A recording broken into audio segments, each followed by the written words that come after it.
Dalam video kali ini, saya akan membahas raja-raja terkuat Nusantara yang memiliki ilmu kesaktian luar biasa, yang hanya bisa dimiliki oleh orang-orang dengan tingkat pengetahuan yang tinggi. Yang terakhir sangat diidamkan oleh banyak orang. Berikut adalah 5 sosok raja di Nusantara yang sangat terkenal akan kesaktiannya. 1. Ken Arok. Ken Arok merupakan raja pertama sekaligus pendiri kerajaan Singasari pada tahun 1222 Masehi. Kesaktian Ken Arok diyakini berasal dari para dewa. Banyak yang menganggap bahwa Ken Arok merupakan titisan dari Sang Hyang Wisnu Putra Batara Guru. Dikisahkan ketika ia menimba ilmu pada Empu Palot, yang merupakan seorang pandai emas di desa Turyantapada. Ia diperintahkan oleh Empu Palot untuk mengambil batangan emas kepada kepala desa di Kabalon. Namun para penduduk desa tidak percaya jika Ken Arok merupakan murid dari Empu Palot. Sehingga ia dikeroyok dan nyaris dihabisi massa. Namun tiba-tiba terdengar suara misterius dari atas langit, yang mengatakan bahwa Ken Arok adalah putra Batara Guru, yang belum selesai menjalankan tugasnya. Oleh karena itu dia jangan dibunuh. Ken Arok juga memiliki pusaka sakti yang bernama Keris Empu Gandring. Kesaktian keris tersebut mampu membunuh 7 kalangan petinggi kerajaan. 3 diantaranya adalah Raja Singasari, termasuk Ken Arok sendiri.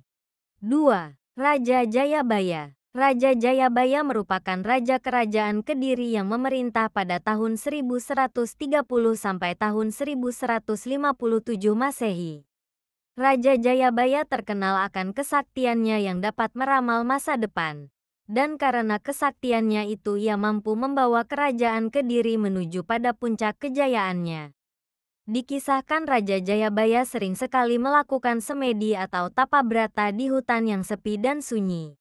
Konon hasil dari persemediannya itu, ia dianugerahi kemampuan berupa indera keenam, yang dipercaya dapat meramalkan peristiwa atau kejadian-kejadian di masa depan.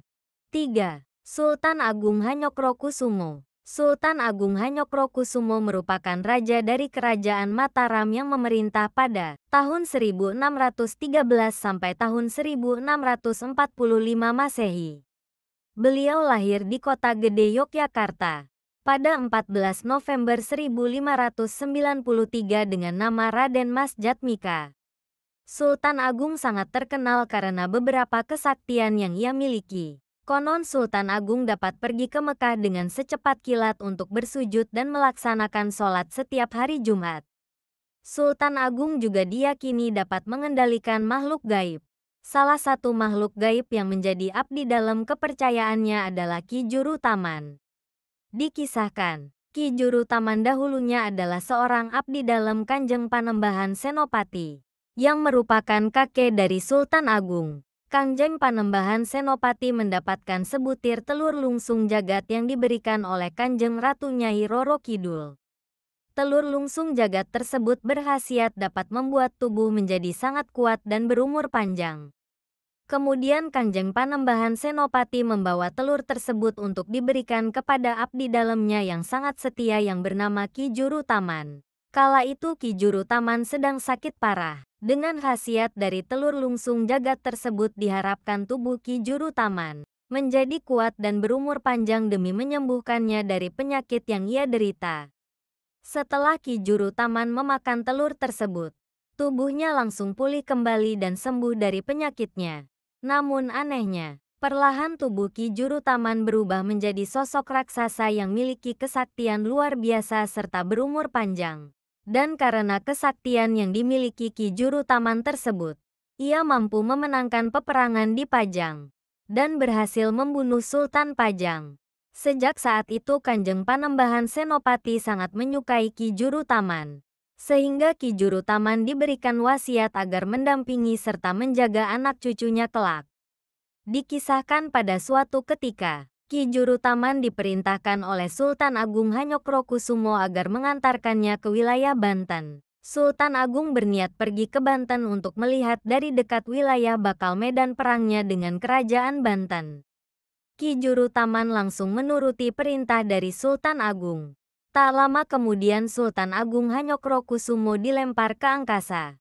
Dan dalam sekejap Sultan Agung tiba di kerajaan Banten. Kedatangan Sultan Agung Hanyokrokusumo yang sangat misterius serta diiringi oleh bau yang sangat harum. Juga terlihat wajah dari Sultan Agung Hanyokrokusumo yang bersinar bak bulan purnama. Membuat takjub masyarakat Banten kala itu. Sehingga kedatangan Sultan Agung tersebut disambut dengan hormat oleh Raja Banten. Dan dengan sukarela Raja Banten menyatakan tunduk dan bakti terhadap Sultan Agung. Sehingga Sultan Agung Hanyokrokusumo dapat menguasai wilayah Banten tanpa adanya peperangan. Selain memiliki abdi dalam yang sangat sakti, Sultan Agung juga memiliki sebuah pusaka keris yang bernama keris Kiai Ageng Pleret. Keris yang berasal dari alat kelamin Syekh Maulana Maghribi ini diyakini memiliki kekuatan magis. Seperti bisa bergerak sendiri, menembus baju besi musuh, serta dapat memancarkan cahaya dan suara yang menakutkan. 4. Prabu Siliwangi, Sri Baduga Maharaja Raden Pamanah Rasa, yang memiliki gelar Prabu Siliwangi adalah seorang raja dari kerajaan Sunda Galuh yang berpusat di Pajajaran. Sang Prabu memerintah kerajaan Pajajaran dari tahun 1482 hingga tahun 1521 Masehi.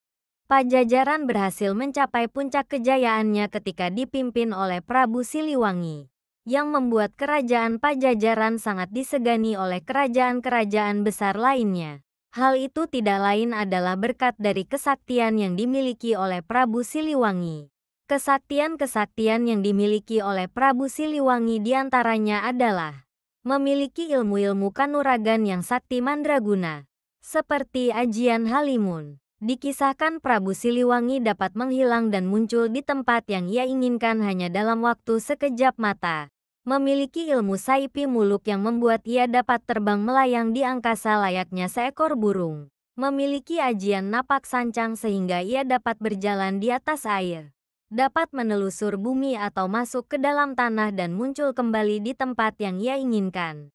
Memiliki ajian saipi angin yang membuat tubuhnya terasa ringan hingga dapat berlari secepat kilat.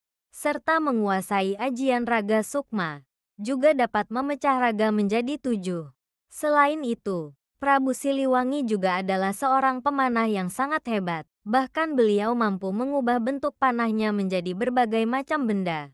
Seperti ular, naga, atau burung. Selain ilmu kanuragan, Prabu Siliwangi juga memiliki 3 pasukan perang yang sangat handal dan ditakuti oleh kerajaan-kerajaan lain. 3 pasukan tersebut diantaranya pasukan Bayangkara, yang bertugas menjaga keamanan kerajaan, pasukan Pamarang, yang ahli dalam memainkan pedang, serta pasukan elit, yang ahli dalam memanah. Tak ketinggalan, pusaka-pusaka Prabu Siliwangi juga merupakan salah satu sumber dari kekuatan dan kesaktian yang dimiliki oleh Prabu Siliwangi. Pusaka yang amat terkenal dan melegenda milik Prabu Siliwangi adalah Kujang Kembar. Selain Kujang Kembar, Prabu Siliwangi juga memiliki pusaka yang amat sangat sakti, yaitu keris naga runting. Jika masih ada kesaktian-kesaktian dari Prabu Siliwangi yang tidak saya sebutkan di atas, harap tulis di kolom komentar ya. 5. Sunan Gunung Jati. Sunan Gunung Jati yang memiliki nama lengkap Syarif Hidayatullah lahir di kota Makkah pada tahun 1448 Masehi. Ibunya bernama Nyai Rara Santang yang merupakan putri dari Sri Baduga Maharaja Prabu Siliwangi. Sunan Gunung Jati merupakan salah satu dari para wali songo yang sangat berjasa besar dalam penyebaran agama Islam di Pulau Jawa. Beliau dinobatkan sebagai Sultan Cirebon pada tahun 1479, menggantikan Pangeran Cakrabuana atau yang memiliki nama asli Raden Walang Sungsang putra pertama dari Prabu Siliwangi. Kesaktian dari Sunan Gunung Jati merupakan sebuah karomah yang ia terima dari Allah Subhanahu wa Ta'ala.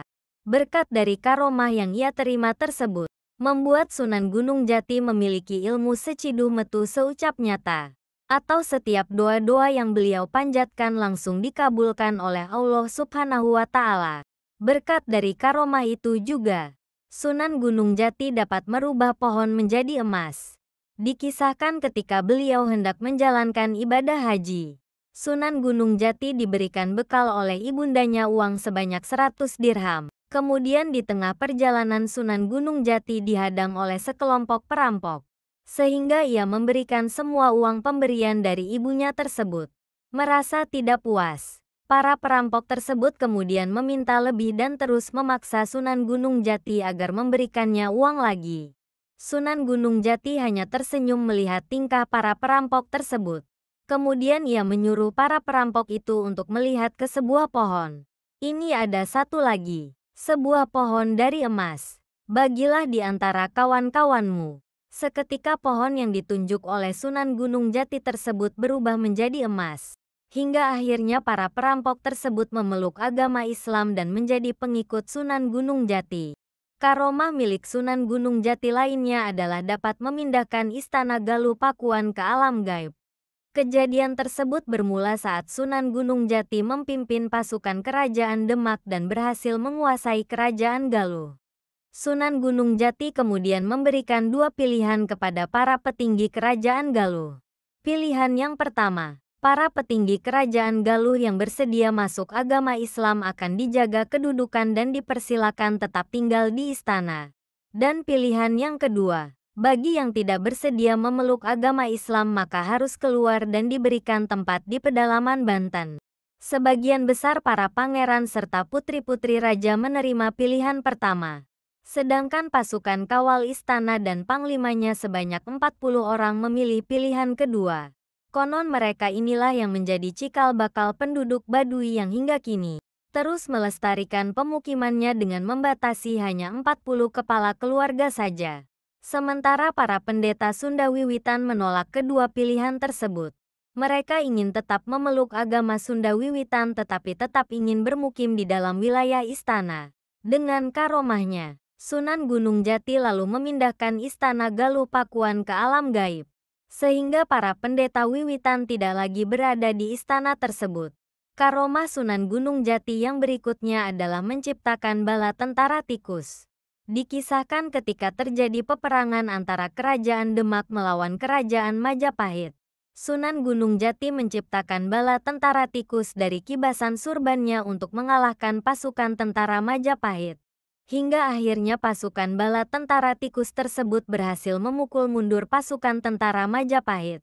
Karomah Sunan Gunung Jati yang berikutnya adalah menghilangkan bala tentara Pangeran Kuningan.